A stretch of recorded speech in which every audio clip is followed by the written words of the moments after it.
times have you had ndiposa from people who are not from Western Kenya? I deal with Gen Z, so then you have never had ndiposa. I haven't had. No. Ukikuja kwa sound booth, if you come to the sound booth, you'll definitely hear ndiposa. Sengosa. From particular ndiposa. Unajua ina sound samosa. When you're fasting, you just hear many things. You hear food. One time I was listening to a sermon during one of the seasons. We were praying and fasting, and then somebody said, amri 10 za Mungu. Unajua nasikia nini? Mahamri 10. You see, it's not what you hear is more important than what the other person said. I tell you something. Why did the prodigal son end in the pigsty? Yes. I have no idea. You know what do we call a deer with one eye? Deer the headlights, no. It's what you said. No idea. So many people answer that question of the pig pen based on where they are from. Okay. Because some people can say because he did not have food. But if you look at the background of those people, where they come from, there was no food. So to other people, the pig is the food. But you see, mostly is because people answer from their backgrounds. And people answer what they want to say.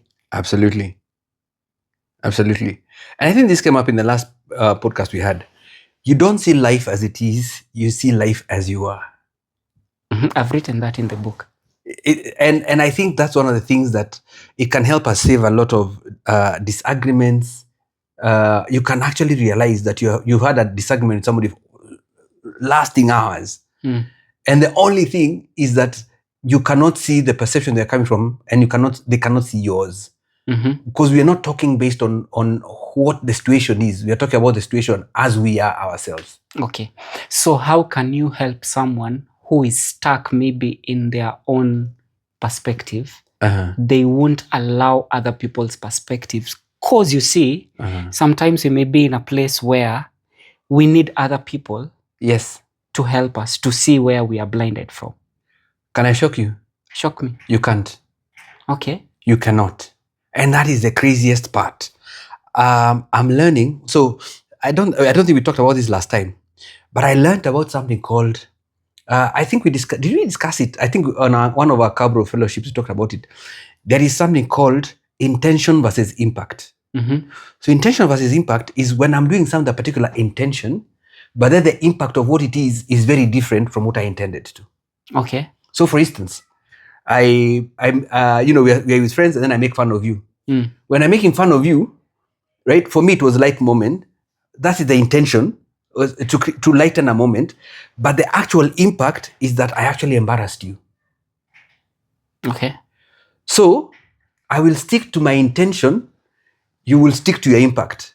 Okay. So my intention is, hey, I just want to lighten up, and you and I are tight friends. So I was just thinking we can laugh this off. But the impact, it actually embarrassed you. And until I see the impact, without necessarily you seeing the intention. Yes, God willing, you can actually see the intention. But until you can see, I can see the impact, I cannot bring you to see anything else. Because you feel unacknowledged as far as the impact. You cannot see what you caused. Okay, let me go back. I think I'll define perspective as putting things in the right place, as they are, not as we are. And I'm trying to see when it comes to us because of our backgrounds that has shaped us. Let me give a scenario. Yeah. For example, you are in a place that you're seated and you can see everything else, like in this room. Yep. But the only thing that you can't see is yourself. Nice. Okay. So what if you see things from how you just see them? Yep. You have to clean this way, all those things. But imagine if someone who comes in and sees you because you're blinded from yourself. You can't see. Yep. And then now you allow that person to speak into. That is the key question. I have to allow you to speak to me. Well, But unless I allow you to speak to me, it can never happen. it will never happen. And actually, there's a brilliant tool called the Johari Window. Have you heard about it? Have you seen it? I know already you're thinking about that joke, but that's what I mean. No, not a dad joke. Yeah. This is a window of opportunity. So but I know it, yeah. Johari Window is basically a quadrant cut into 4 parts. Yeah. Known to self, known to others. Yeah. So there is the open area. So there is a part that is not known to you and is not known to others. And again, you cannot do anything about that. Mm-hmm. There is a part of you that is known to you and known to others. That is okay because you know it and others know it. Yeah, that's the second one. That's the second one. The part that gets interesting, blind spot. It's blind spots. Things that are known to others but are not known to you. Mm-hmm. Right? That's the second or the third? I cannot. I mean, yeah. I think at some point you just have. Okay, let's start from the top. We'll put. So the first one, it's the open area. Yes. Where it's things that are known to you. Yes. And they are known to others. Yes, absolutely. Like for example. Yeah. You are good at doing what you do. Exactly. Like speaking to people, yes. businesses, yes. organizations. Yes. That one we all know. We all know. That's you know it first, and other yes. people know it. Yes. The second one is what you don't know. Yes. But other people know. Exactly. For example, some gestures that you do, some things. I remember I have one. Yeah. Craig Rochelle. He used to say that he used to preach like this. Yes. So one day he was told, why do you preach carrying a box? And for him, it was emphasizing. Yes. But it looks like he's carrying something. He's carrying a box. Absolutely. So he was told to put that box down. Yes. Anyway, the third one. Yeah. Oh, you want to say something? No. Also, there are people who, when particular things happen, they get upset, but they don't realize they're upset. Or their facial expressions change. And that could change even how the other person receives you. That's true. Yeah. And that's the second one. That's the second one. The third one is called the blind spot, which is the opposite of the second. These are like things that are known to you, yes, but to people they are not known. Absolutely. And this can be based on our experiences. Absolutely. Things that we the put in our heart. Things that you've known. Yeah. Right? And the crazy thing is that those things sink into your subconscious. And most decisions are not made in the conscious, they're made in the subconscious. Sigmund Freud said our subconscious controls us. 100%. And you will be amazed. You will be amazed at the things that we have said over and over and over again. And then somehow you come actually to see them. Okay. We actually, our immediate decisions are not made in the rational. They are made in the irrational. And that is what do you call it? The unconscious. Yeah. Is it any wonder that the Bible tells us this book of the law you shall meditate on this book of the law shall not leave your mouth. You shall meditate upon it day and night to see that you do everything Joshua 1:8 that is written according to it. So essentially, what God has been trying to tell us in 67 books, among the other things, is that what we talk about, which is based on His word, is what is going to sink in our subconscious, which is what is going to drive our decision making. Interesting thing, because having a background of counseling, the subconscious has to be brought to the conscious. Yes. And there's an interesting story in the Bible. This guy, Peter, do you know in the Bible, there are 2 places that the word charcoal fire is? I didn't know that. The first one is when Peter denied Jesus. Okay. With castings. That's another place. It was in a place that it was cold. Yes. And there was a smoking where he was told, aren't you one of his disciples? Surely you are one of them. And then the second part is where? If you go to John chapter, I think 20 as it comes to an end, you find that Jesus Christ had died and now he's resurrected. And then Peter and the other disciples were catching fish. I'm and going then fishing. Jesus had made a meal. And then this is where now Peter is having the same conversation with Jesus. Yeah. It's in Apple. That is amazing. You see, Peter denied Jesus at that place. Yeah. And then now Jesus is speaking to him at the same place and is asking him this question. Do you love Simon Barjona. me? Yeah. Do you love me? That is amazing. Can I jump on it? Before you jump on it, I almost said you're jumping into this conclusion. Something interesting is Jesus wanted to bring the unconscious of what Peter did. Yes. So that he would change his ways. Yes. Because he was with Jesus. Yes. Who is bringing the transformation. From the last place where he made a mistake, he's God. now bringing it back. He's recreating the scene so that he can show that he's been restored into what Christ had in store for him. That's deep. It is deep. Now you can jump. So apparently, the Bible says he asked him 3 times. So the words that he says for love, and these are some of the places our translations don't do justice. Yeah. So the first 2 times, he asked Simon Barjona, yes. Do you phileo me? Yes. He asked it twice. Yeah. The 3rd time he changed it. And he was getting frustrated. Do you get agapao me? Yeah. Agape and phileo love are 2 different types of love. Phileo is brotherly. Yes. Agape love is God kind, deep kind of love. And I think the last part is what frustrated Peter the most. Because he realized there was a change. That is not just asking about loving other people. And isn't it amazing that at that point is when Jesus restored his identity? My God.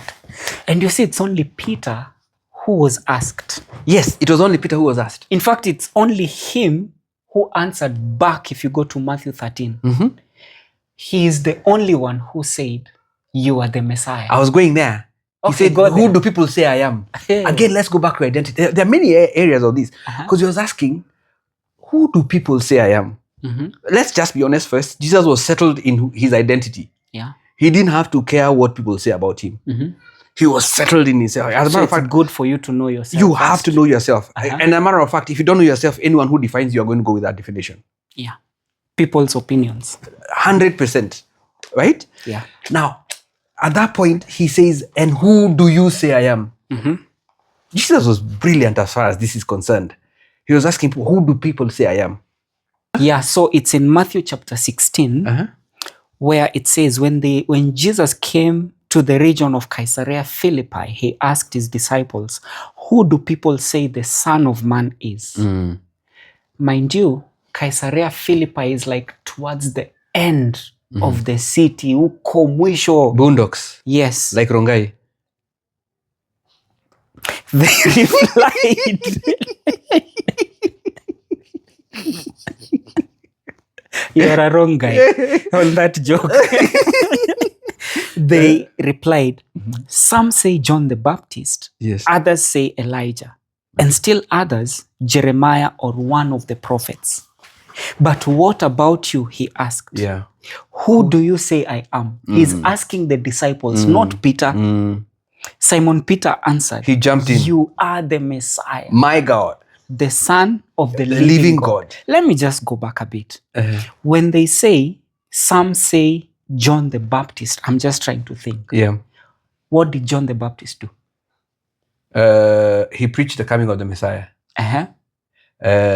He literally just prepared the way for Jesus. And he also rebuked. He did a lot of rebuking. In fact, he preached one sermon throughout his life. Yes.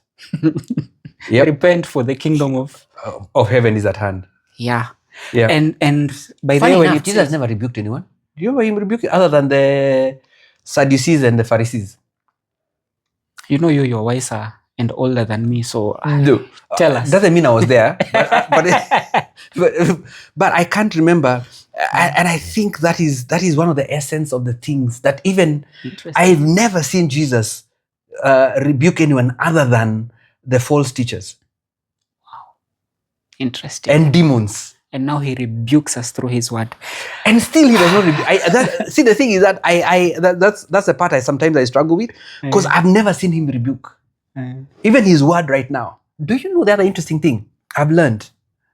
We perceive God based on the way our Father brought us up or did not bring us. This is what we are talking about. The way we perceive God, right, is the way we perceive God is driven by the way we perceive our earthly parents. or care guardians. Yeah, that's so true. And that's why you find someone can struggle in their walk with God based on how their walk with their father has been. 100%. Not only that, they have a problem with identifying God as a man.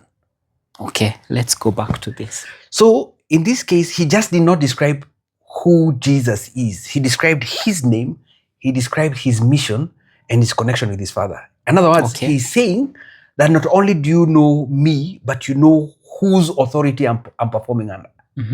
So also, when people say that he's John the Baptist, could it be that they are also saying that Jesus is like someone who is preparing the way? Yeah, because they don't know him.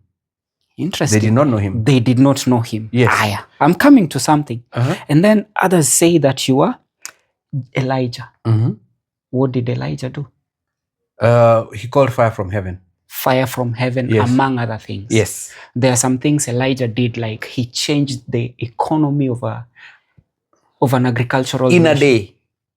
3.5 years, no rain. By this time okay, first there was that part. I mean, I'm looking forward to the good part. The one for also training of a chariot. Yeah, no, there was that part, and then also the one that he says, by this time tomorrow. Yeah. What you are suffering. I mean, that if you can ever twist an economy in a day, imagine. That was it. And the way it takes men to sit in tables. Yes. To do research and everything. Absolutely. Anyway, let's continue. I'm not letting Elijah go. He also got, he was a bit delusional. Do you remember when he was sitting under the tree and says, I'm the only one who has left. Take my soul. He got suicidal. And then God told him, there are 7,000 who have never bowed. Yeah. Again, God changed his perspective. Sorry, carry on. Interesting. And then another one is they say Jeremiah. For me, I see Jeremiah as a weeping prophet. Yes. So for them, they saw Jesus as someone who will come to you in your time of mourning. Need. Yes. Yep. But besides that, he's checked out.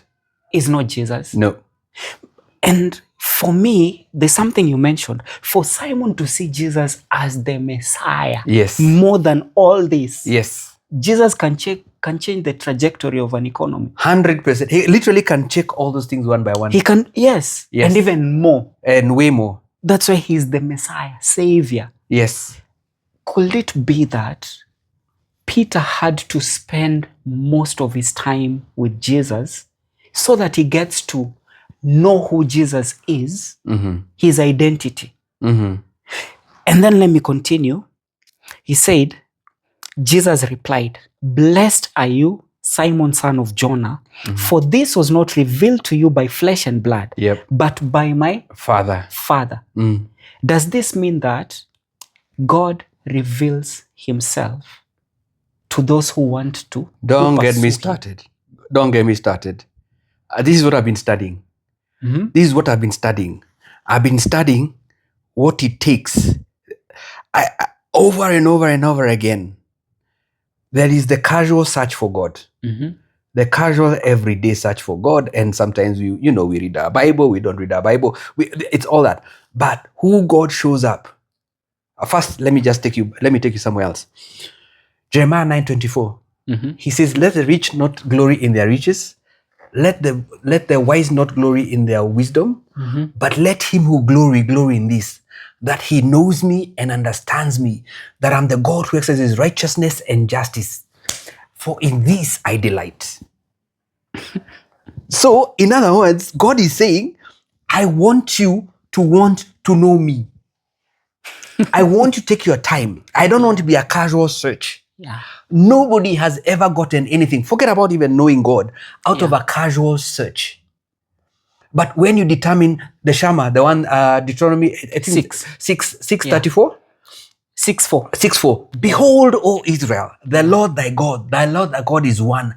And as for you, you shall love the Lord thy God with all of thy might, all of thy heart, and all of thy strength. That means any meaningful search for God has got to be full court press. You've got to seek him with everything. Even Jeremiah 33, is it 3? Call unto me and I'll answer you. Actually, 29. 13. Yes. I think. It says, you shall find me when you seek me with all your heart. Oh my God, that one I know. You either go all in with God. It's this simple in this day and age. You either go all in or you don't go. And you see now it's funny that as you go all in, because for me, I'm trying to see that these disciples had been with Jesus for a certain number of 3 years. Okay. Yeah. And then now he says, I tell you that you are Peter, and on this rock, On this revelation, I will build my church. So what he's saying, that by you wanting to know me and you searching for me, you will get to know me. Yep. And then you will get to see yourself from knowing me. Absolutely. Your identity now.